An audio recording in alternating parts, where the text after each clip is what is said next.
Доброго дня, це медіа-центр України Одеса. Good afternoon. This is Media Center Ukraine, Odessa. We continue our work and our current briefing is dedicated to research dogs that help to find people surviving missile attacks and other emergency situations. Today we are having with us the representatives of NGO Pavlograd Search and Rescue Canine Squad Antares, namely Petro Zub, Director, Dog Handler, and the head of the NGO, Maria Romanova, and Karina Kolesnichenko. Good afternoon. Can you tell us about the specifics of your work? Good afternoon, everyone. My name is Larysa Borysenko. I'm the head of NGO Pavlograd Search and Rescue Canine Squad Antares and the trainer of this squad. We founded this squad in 2018. Back then, our objective was to train search dogs to search for people in technological emergency situations and debris. So we worked with the activists, and that back then such situations were something new. And quite often, the dogs we trained lived their whole lives without facing such cases. So, starting from 2018, we have trained around 35 certified search dogs according to national class A and international B class.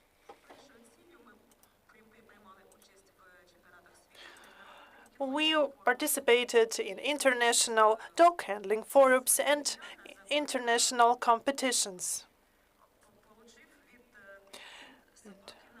And the name of our squad, Antares, this was actually the name of our dog, the shepherd dog, who is the part of Ukrainian history as the first dog having the right to present Ukraine at the international world competition of IRO organization. We have worked a lot, and actually, initially, our primary objective was not only to participate in competition, but actually to be of help in rescue and search situations. So actually, we tried to get experience. We went on missions looking for elderly people and others. When we only started our activities, we just received calls from families who were looking for their grandmothers or grandfathers. But during such rescue operations, we had faced different situations. And we understood that, unfortunately, when it comes to knowing what to do during search missions of the family members is at low level in our country, because not only civilians but also services are not aware of what they should do and how they should coordinate their activities, because usually they addressed us in 7-8 days after a person went missing, and we understood that on the 8th day we were looking for dead people, because we should expect the death of a missing person after the 3rd day of missing. Basing on that experience, I thought that we should also train dogs how to find dead bodies. In Ukraine, we couldn't find dogs and training methodologies that could be efficient. So our services, different services in Ukraine, use dogs, but they are not trained enough to search dead bodies. In 2013, I got a Belgian Shepherd dog, Malina Sparky, and I started training this dog to find dead bodies. It took us 10 years to develop our own Ukrainian methodology that we have developed with my partner, Alexander Kolesnichenko, who is also the part of our squad. We have used our methodology into practice. Starting from 2017, the mentioned shepherd dog has been involved by the General Staff of the Armed Forces of Ukraine. And back then, it was the project called Looking for 200s, so the dead people. And now we have a different project which is named On the Shield. And we understand that the search dog should be able to find both alive and dead people. But our European colleagues told us that that was impossible, that a dog could search either for a live person or a dead person. But we've managed to do this, and now we have the dogs who are able to find both alive and dead people, as well as remnants of human bodies. Moreover, apart from the 9 dogs that are able to look for both dead and alive people, we have 5 more dogs that are able to find alive people under debris. We also have the different area of our activities. This is canine handling. So we work with people with disabilities in rehabilitation centers, and we worked a lot since 2014, because for us the war started not last year, but in 2014. We worked a lot in Luhansk and Dnipropetrovsk Oblast to provide canine therapy to people. Nowadays, we are the only squad that works all over Ukraine. We cooperate with the official services, police, state emergency service, and the armed forces of Ukraine. Namely, we work with the civilian cooperation section of the On the Shield search and rescue project of the armed forces of Ukraine. We have a lot of missions in different regions of Ukraine. But unfortunately, now the biggest demand is for search for dead bodies and remnants of humans. The On the Shield project includes 3 NGOs from Ukraine. This is Memory and Glory from Odessa. This is the voluntary battalion of Batsko Makhno. And we are the only canine NGO that is involved in this project to look for the bodies of our defenders, and also the dead bodies of our enemies that then are exchanged. This is briefly about our activities, and we have very strict discipline in our squad, and we are always careful when hiring new employees, and that's why the official services choose us for the cooperation. So nowadays, we never go on a mission without official request from the police of the armed forces of Ukraine, and we are always accompanied with their representatives. And as for On the Shield project, the project is coordinated by the officers of the General Staff. This is briefly about our history. Can someone share the details about your last mission in Dnipro? How dogs helped in search and rescue operations, and how much time did you spend there?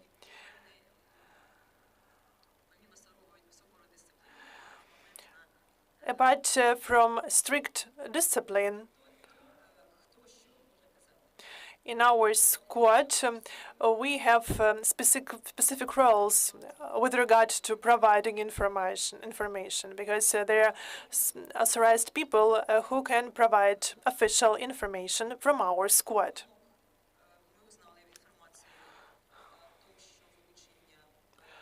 We learned about the strike in Dnipro around 4 p.m., so we were ready. We contacted the management and leadership of the State Emergency Service of Ukraine, Colonel Mislavsky, with whom we have been cooperating for the last 15 years.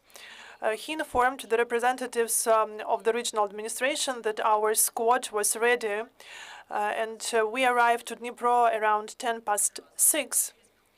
And in half an hour, we started working because we had to wait until they put out the fire. Then another squad joined us. So we started working around 6:30 in the evening, and we spent there around 22 hours.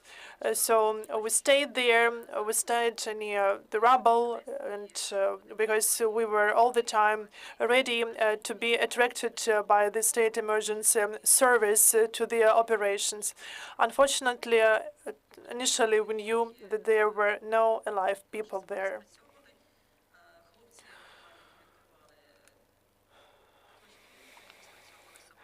The rescuers, they showed us the places where our dogs were supposed to work, but unfortunately we were able to find only dead bodies and remnants there. I would like to give floor to our colleagues.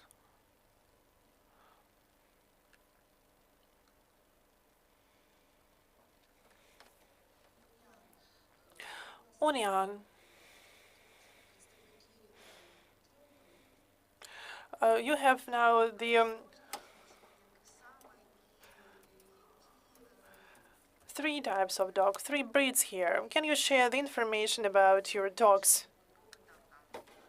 And what dogs are maybe the most popular?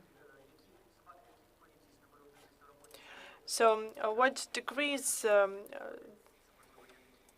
what breeds do you use in your center? My name is Karina, the dog handler, volunteer of Antares squad. We have three breeds here: Doberman, a Belgian Shepherd dog, and Corgi.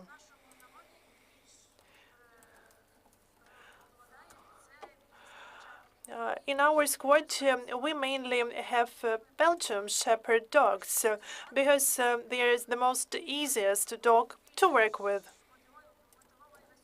and they are more motivated for such activities.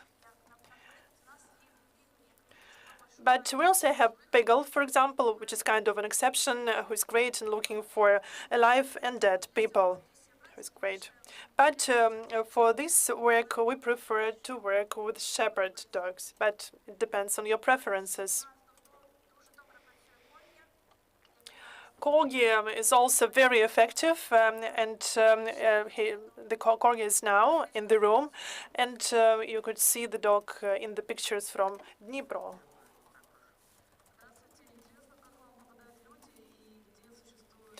We also have Labrador. Good afternoon. I would like to ask how people can join your squad and where people they can train to become dog handlers. The thing is that in Pavlograd, there is a unique opportunity to train because we have the official municipal authority named after Vitaly Shkorenko, where we have the official trainer This is me, actually. We have one more trainer, Polina, and in the pictures you can see her with the Labrador. She is our young trainer, and people can come to us to train.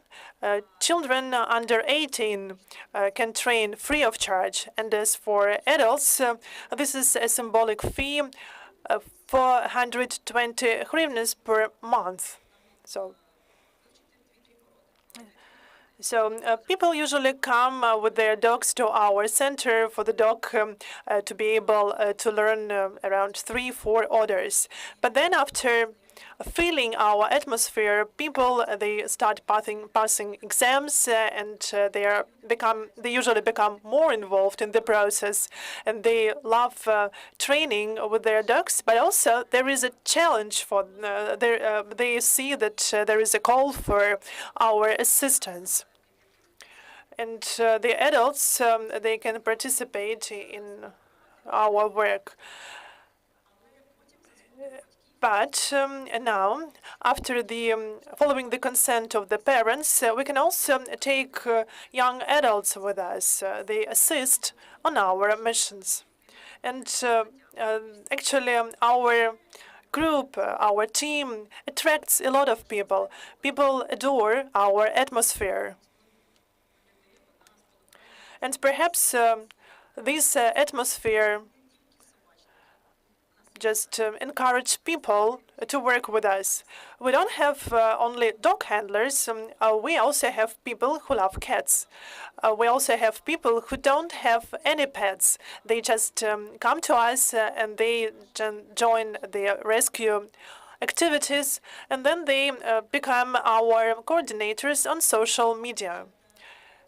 They just provide the clear information to families looking for their missing relatives. They provide precise information about steps that should be taken. They get the information we need for our work. They also disseminate the information between different services when they get the information from the police. And our young members are actively involved in the process. This is shortly about our team, about our group. There are some circles of hell for dog handlers before they can be involved in real research operations. So we just need to check whether dog and people can work together. But for half a year and a half or 2 years, people first work on our missions without dogs, only as assistants. So we should check if the person is resilient enough to work. And when it comes to our work with dead bodies, within the On the Shield project, the General Staff organizes special trainings with the involvement of the experts from International Red Cross Committee. And all our groups can work with dead bodies, with human remnants, and also have certificates to provide exhumation. Are there representative offices in the regions? I know that there are other organizations in regions. SARVA in Lviv. This is the search and rescue organization that covers the activities in Lviv Oblast. They also have branch in Kyiv.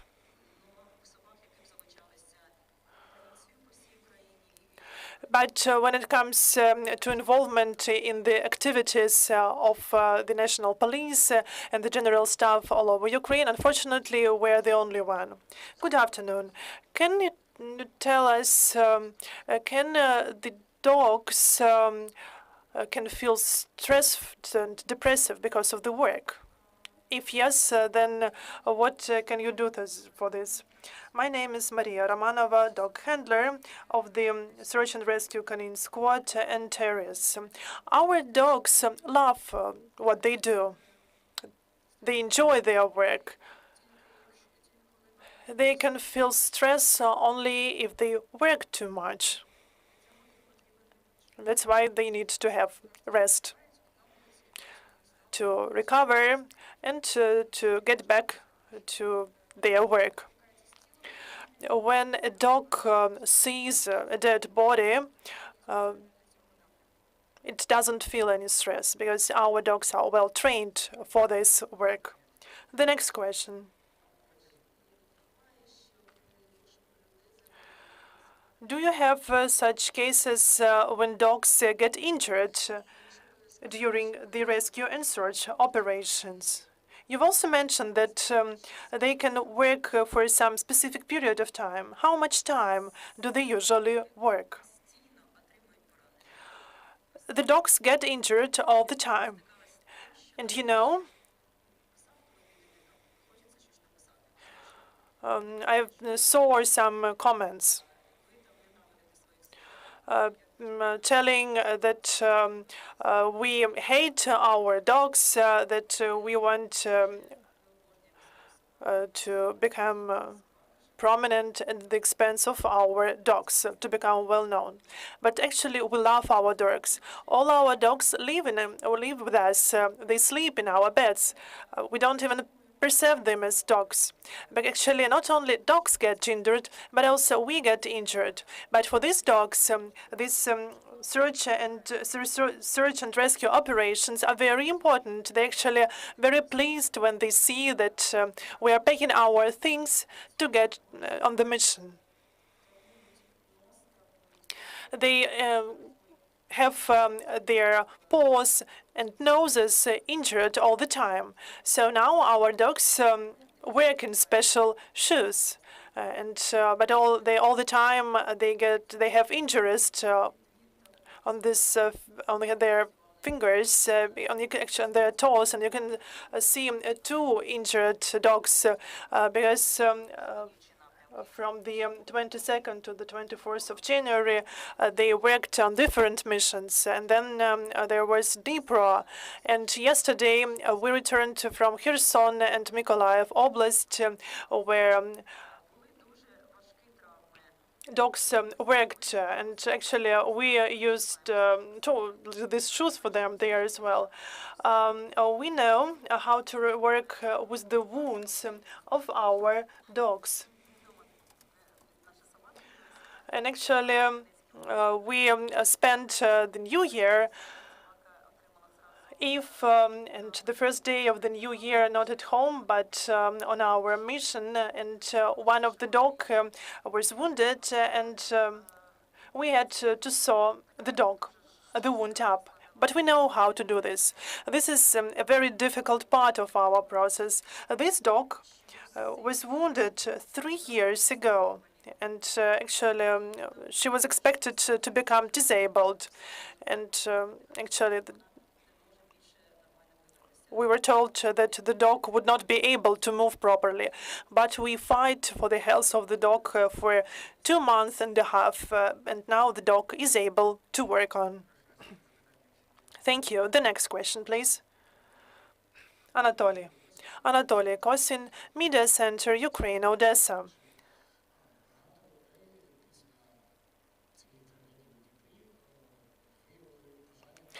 Were there many people who decided to join your squad after the tragedy in Dnipro? Yes, we had a lot of calls. We had a lot of emails.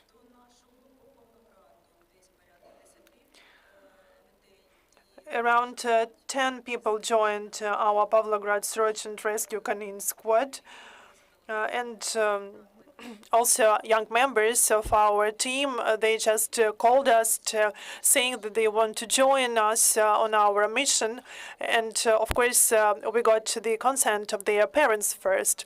And there were a lot of people calling that they wanted to give their dogs to us for search and rescue operations, telling that they cannot deal with their dog because they bite their owners. And also, people from other regions call us asking how can they join similar squads in their regions, and we provide contact details for different search and rescue volunteer groups. for people to be able to join these activities. And in our team, we have a person who is around 70 years old. The person joined us around 2 years ago during the mission in Pavlograd.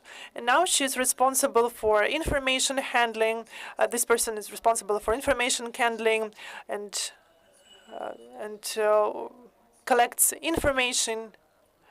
Her name is Lyudmila Volodymyrovna, and she says that she wants to know the God's plan for her, and that's why she has joined us, and that's great. Thank you.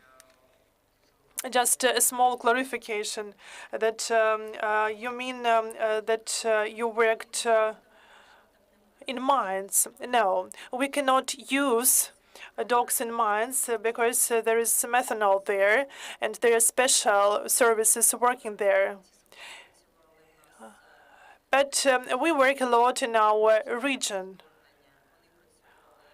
Only from the full-scale invasion of Ukraine, they worked at different strike sites in Slovyansk, Dnipro, and actually we found 3 boys there at one of the spots. Izum, Kharkiv, Donetsk Oblast. Now our dogs work in Mykolaiv and Kherson Oblast. We also worked in Kyiv region, where we also helped to find bodies, and also Sumy Oblast. And as I understand that we can speak here about some positive emotions for those who call for your dogs. And it is very difficult when the relatives of missing people want to join us in our work. But dogs help us because relatives usually like to interact with dogs, and with the help of dogs, we can switch topics. And even at in some really difficult cases, when we find their dead relatives, the dogs dogs usually help them. One more question, yes.